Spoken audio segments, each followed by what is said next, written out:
There's a photograph that doesn't exist anymore. It was burned in 1962 by a woman whose hands shook so badly she had to light the match 3 times. In that photograph were 2 brothers standing side by side in front of a Tennessee farmhouse, their faces nearly identical, their eyes holding something that no camera should ever capture. What that woman knew, what she took to her grave without ever speaking aloud, was that those brothers shared more than a bloodline. They shared a secret so grotesque, so impossibly tangled in the roots of their family tree, that it didn't just break the laws of man. It shattered something deeper, something older. This is not a story about monsters. Monsters are easy.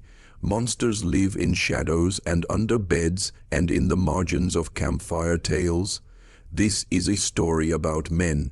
Real men, American men, brothers who were born into a legacy they never chose, raised in a silence so thick it became its own language, and bound together by a truth that would unravel 3 generations before anyone dared to whisper it out loud. The year was 1893. The place was a hollow in the Appalachian foothills, where the land itself seemed to curl inward, where families didn't leave and strangers didn't come, where the same 5 surnames appeared on every gravestone for 100 years. In that hollow, a woman named Edith gave birth to twin sons. She named them Samuel and Silas, and when the midwife saw them for the first time, she crossed herself and left without collecting her fee. No one asked why. In that hollow, no one ever asked why. Samuel and Silas grew up in a house with no mirrors. Their father was a man named Josiah, a preacher who never preached in any church, who spent his days reading scripture in a language no one else could understand, and his nights walking the property line with a lantern, as if keeping something out, or keeping something in. Their mother, Edith, stopped speaking entirely by the time the boys were 5. She would hum, she would cook, she would mend, but she never spoke, not one word, and the boys learned early that silence wasn't just golden. It was survival. By the time they were 15, Samuel and Silas were inseparable, not in the way brothers usually are, but in the way 2 halves of a secret are.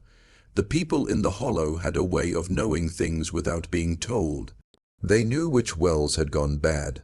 They knew which cabins to avoid after dark.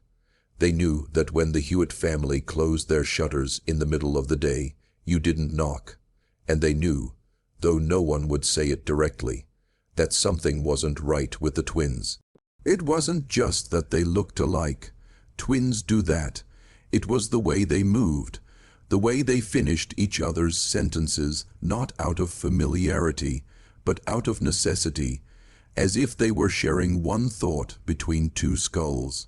When Samuel turned 16, he took work at the lumber mill 5 miles down the valley.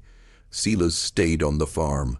For the first time in their lives, they were separated by more than a room, and that's when the neighbors started to notice something strange.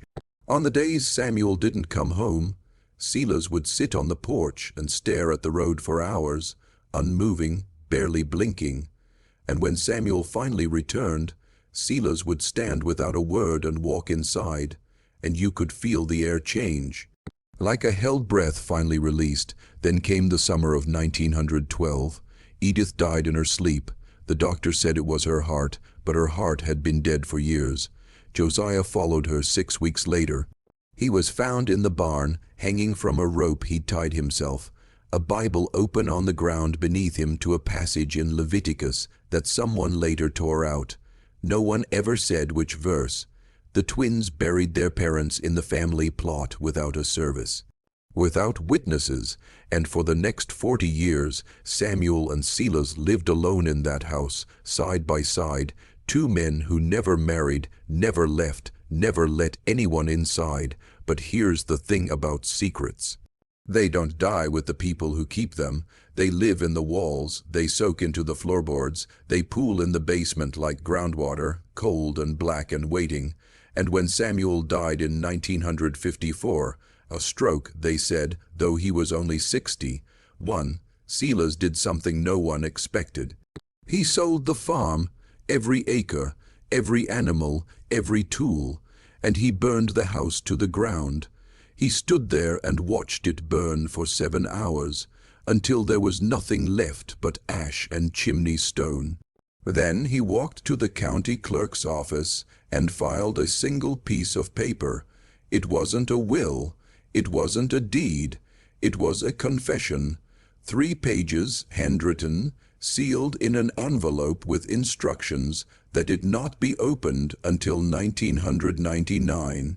45 years after his death, Silas died 3 days later. Some say it was poison, others say it was relief. For decades, that envelope sat in a filing cabinet in a basement in Knoxville, untouched. Forgotten until a researcher named Dr. Catherine Lyles found it while compiling a genealogical study of Appalachian bloodlines. What she read inside made her vomit in a courthouse trash can, and then she disappeared for 6 months. Dr. Lyles didn't speak publicly about what she found for almost a year. When she finally did, it was in a closed academic conference in 1999, to a room of fewer than 30 people, all of whom signed non-disclosure agreements before entering. The presentation lasted 18 minutes. No recording was made, no transcript was kept, but 3 people walked out before it was over, and 2 others requested immediate psychological counseling. One historian later described it as the most disturbing primary source document in American family history. What Silas had written in that letter was not a confession of murder. It was not an admission of theft or violence or even cruelty in the traditional sense. It was something worse. It was the truth about how he and Samuel came to be, and why their mother stopped speaking, and what their father had been keeping out, or in, when he walked that property line every night with his lantern. Samuel and Silas were not just brothers, they were the sons of brothers. Their father, Josiah, and their uncle, Nathaniel, had both been involved with the same woman, Edith, but it wasn't a love triangle. It wasn't even infidelity in the usual sense, because Edith wasn't just their mother, she was their half-sister. Josiah and Nathaniel's father, the twins' grandfather, had fathered Edith with his own daughter, a girl named Sarah, who died giving birth at age 14 in 1868. The family called it fever, but there was no fever. This wasn't a single sin. It was a pattern, a structure, a system that had been operating in that hollow for at least 3 generations, hidden behind the Bible and the hymns and the Sunday prayers. Families intermarrying not out of isolation, but out of intention. Bloodlines kept tight, kept pure, kept inside, and the children born from those unions were raised to believe that silence was holiness, that loyalty to blood was loyalty to God. Silas wrote that he and Samuel had been told the truth when they turned 13. Told by their father in the barn, in the dark, with a shotgun across his lap. Told that they were never to speak of it, never to leave, never to marry outside, and that if they ever tried, the family, what was left of it, would find them. He wrote that Samuel had tried to run once, made it as far as Chattanooga, and that when he came back 2 weeks later, he had a scar across his ribs and wouldn't say who gave it to him, but the worst part, the part that made Dr. Lyles leave the archives for half a year, was the final page, where Silas admitted that after their parents died, he and Samuel had made a pact that they would be the last, that the bloodline would end with them, that they would live together, die together, and take the secret with them, and they almost did, almost, because what Silas didn't know, what he couldn't have known, was that Samuel had a daughter. Her name was Claire. She was born in 1929 in a town 70 miles west of the Hollow, to a woman named Ruth, who worked in a boarding house and never told anyone who the father was. Ruth died of tuberculosis when Claire was 9, and the girl was passed between distant cousins and church families until she was old enough to work. She grew up believing her father was a traveling salesman who died in a train accident. She had no reason to think otherwise. No one told her different, and by the time she was 20, she'd married a man named Gordon, moved to Kentucky, and started a family of her own. Claire had 3 children, 2 boys and a girl, normal kids, normal lives. They went to school, they played baseball, they got jobs and got married and had kids of their own. And none of them ever knew that their grandfather, their mother's father, was a man named Samuel who had lived and died in a house built on a secret older than the Civil War. None of them knew that the blood in their veins had been recycled through the same family for 4 generations. That they were the product of a genetic spiral so tight it had warped not just their ancestry, but their very biology. It wasn't until 2003, 4 years after Dr. Lyles found Silas's confession, that the connection was made. A genealogist working on a separate project cross-referenced birth records in eastern Tennessee and stumbled onto Ruth's name in a hospital ledger from 1929. Ruth had listed the father as unknown, but the attending nurse had made a marginal note. Man from the Hollow, paid in cash, didn't give name, left before sunrise. The genealogist, a woman named Maria Cottle, followed the thread. She contacted Claire's surviving children, 2 of them by then in their 60s, and asked if they'd be willing to submit to a DNA test as part of a study on Appalachian ancestry. They agreed. They thought it was harmless. They thought it was history.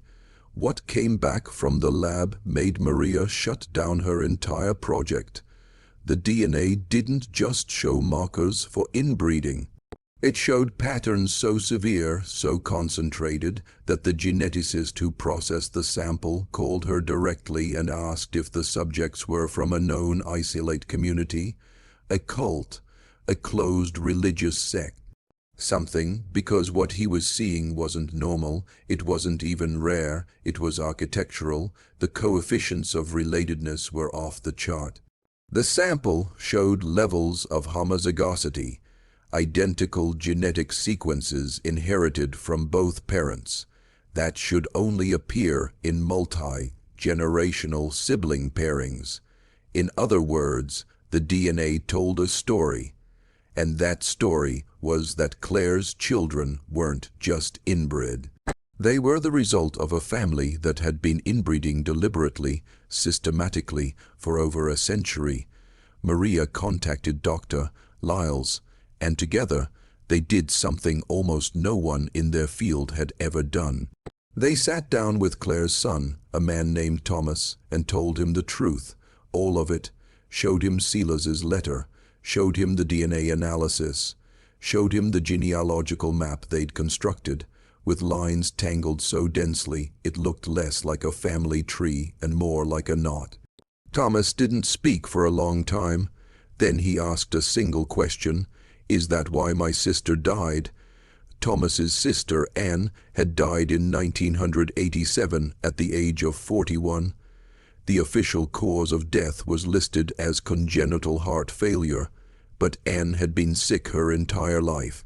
She'd been born with a cleft palate that required 3 surgeries. She had seizures starting at age 7. By her 20s, she was losing her vision. By her 30s, she couldn't walk without assistance. The doctors called it bad luck, a genetic lottery gone wrong. They ran tests, but nothing ever pointed to a clear diagnosis, just a body that seemed to be turning against itself, piece by piece. Thomas had watched his sister suffer for decades, and in all that time no one, no doctor, no specialist, no geneticist, had ever suggested that the answer might be buried in his blood, that Anne's disease wasn't random, it was inherited, designed, built into her DNA by generations of people who thought they were keeping something pure when all they were doing was concentrating poison. Dr. Lyles explained it as gently as she could. Inbreeding doesn't just increase the risk of genetic disorders. It creates them. Recessive genes that would normally stay hidden get expressed. Mutations accumulate. The body loses its ability to adapt, to fight disease, to repair itself. And when that inbreeding happens over multiple generations, when it's not just cousins, but siblings, parents and children, uncles and nieces, the damage compounds, the genome collapses in on itself. You don't just inherit your ancestors' features. You inherit their mistakes, their weaknesses, their silent, invisible wars. Anne had been fighting a war she never knew existed, and she'd lost. Thomas asked if his own children were at risk. Doctor, Lyles said she didn't know. The genetic damage was there, yes, but it was diffused now, diluted by his wife's unrelated bloodline. His kids might be fine, or they might carry markers that wouldn't show up for another generation. Or 2, or 5.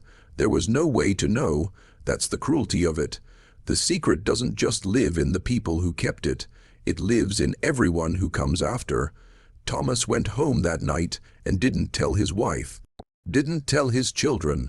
He put the folder Maria had given him in a lockbox in his basement and tried to go back to his life. But he couldn't, because now he knew, and knowing changes everything. If you're still watching, you're already braver than most. Tell us in the comments, what would you have done if this was your bloodline? Would you tell your family? Would you bury it deeper? Or would you do what Thomas eventually did?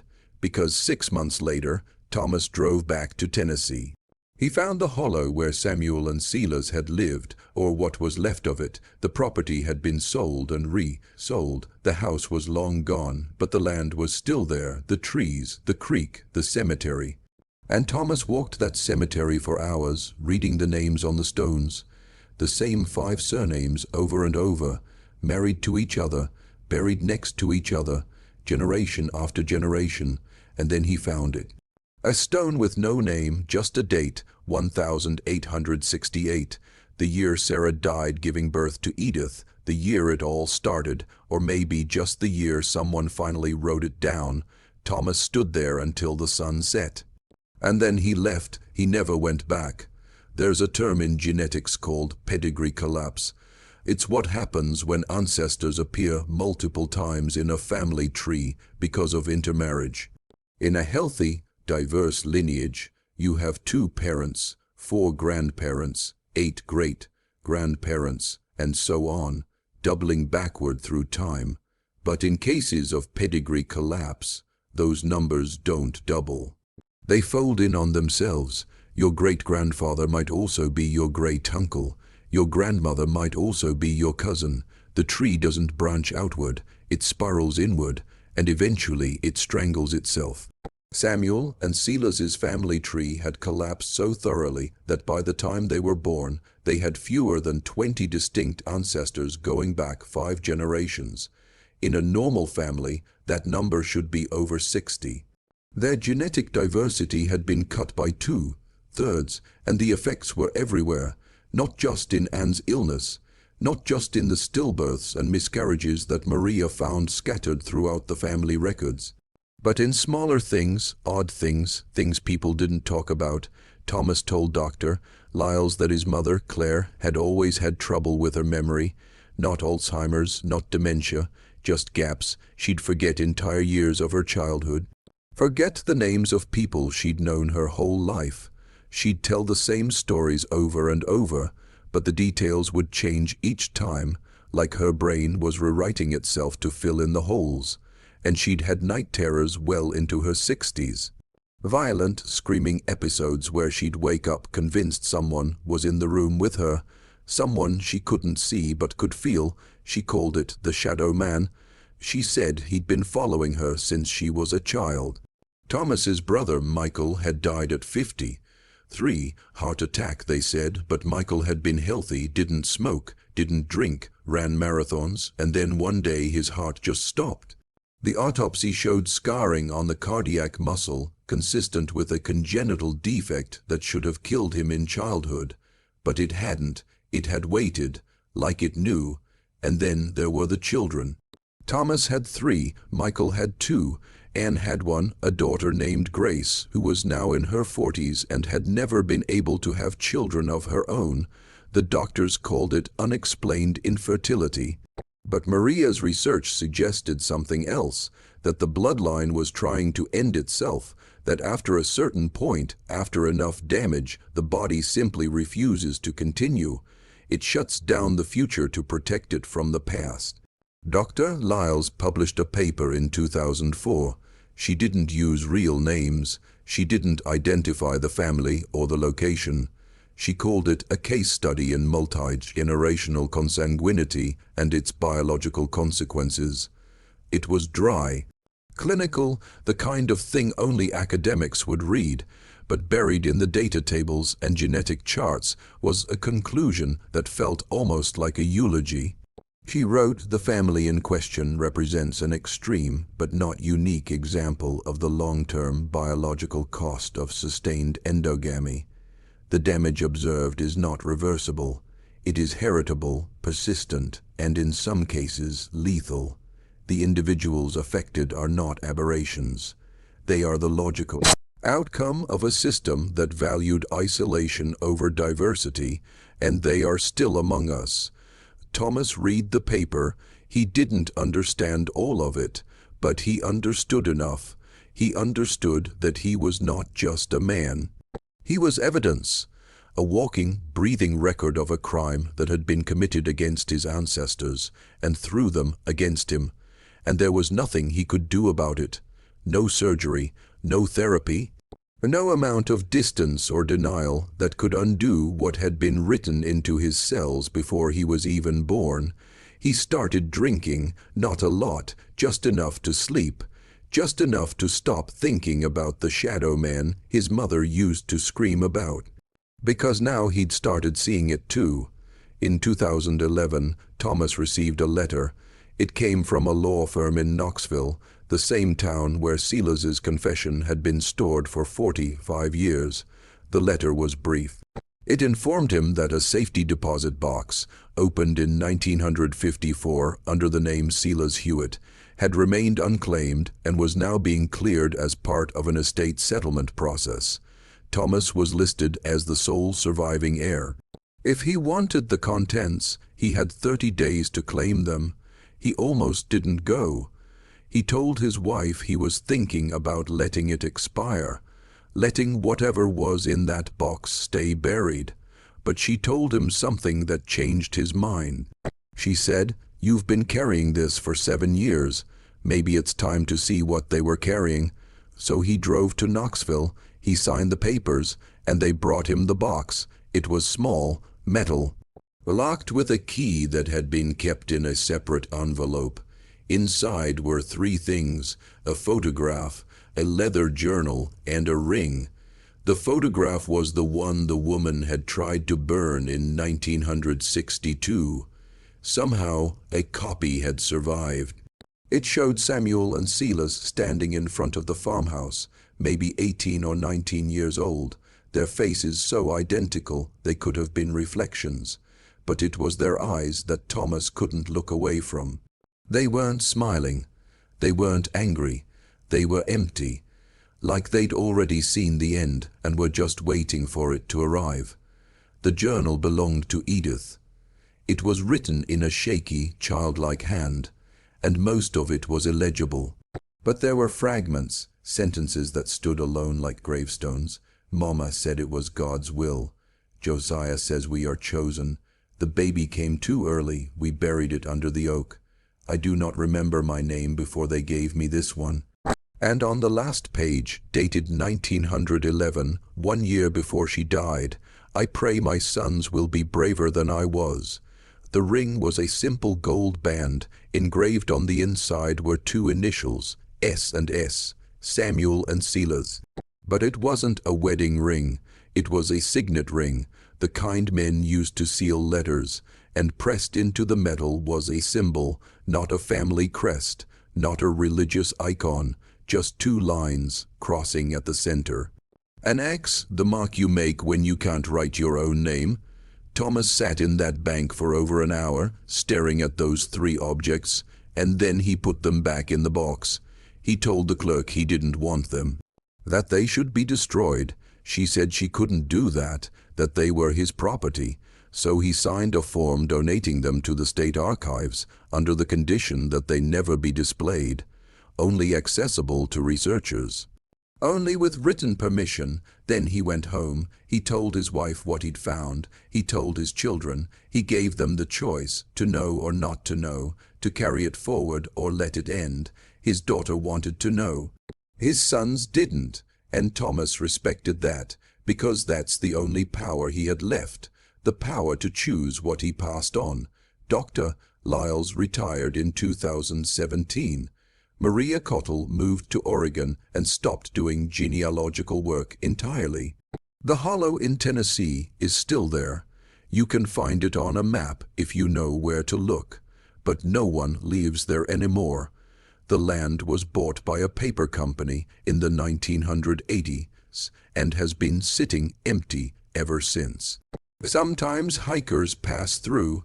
Sometimes they find old foundations, rusted tools, stones with no names, and sometimes, late at night, people in the surrounding towns still talk about the shadow man, the one who walks the property line with a lantern. Still keeping something out or keeping something in. This is not a ghost story. This is a record, a reminder that the past is not dead. It's not even past. It's in the blood, in the bone, in the choices we make about what to remember and what to bury. Samuel and Silas tried to end it.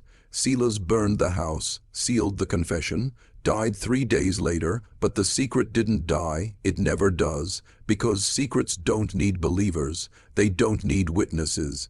They just need time, and blood, and silence. And America has always had plenty of all three.